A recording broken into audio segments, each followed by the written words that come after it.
Alors, quel livre pratique accompagne quel topo? C'est-à-dire, dans quel livre pratique trouverez-vous des recettes pour appliquer les menus que je suggère pour une cure particulière dans un topo? Alors, je dois regarder ma liste, j'oublie moi-même. Dans une cure antifatigue, moi, je propose de lier celui-là à Fruits de la vie. Dans Fruits de la vie, c'est le livre le plus hypotoxique, le plus régénérant que j'ai dans toute la série de livres de cuisine.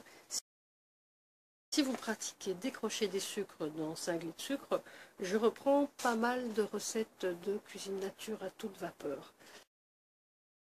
Et vous pourrez bien entendu y joindre des recettes de mes recettes antifatigue, ça m'a l'air évident.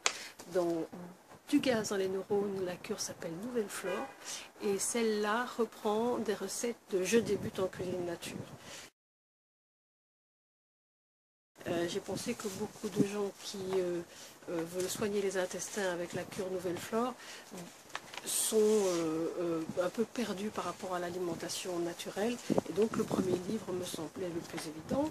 Alors dans la cure paléo qui s'appelle Retour au calme chez moi et qui est publié dans Paléo le bon plan, c'est évidemment le livre Primal Paléo avec les recettes pour les Jules. Dans Canaries de la modernité, c'est une cure que j'appelle plutôt un programme alimentaire pour les enfants, et ce livre-là, ce topo-là, un livre compagnon pratique qui s'appelle Enfants sereins.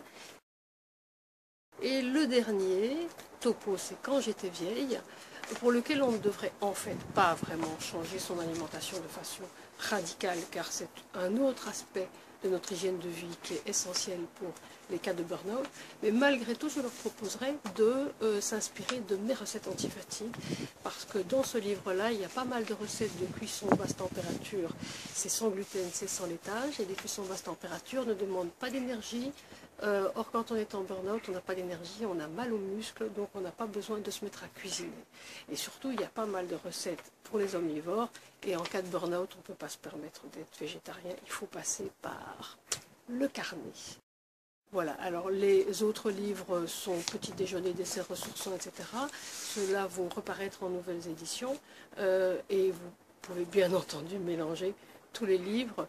En gros, vous savez bien qu'on n'utilise que 5 recettes à peu près par famille. On n'a pas besoin de tant de livres, mais les livres nous servent simplement à nous rappeler qu'on a envie de se mettre à manger différemment.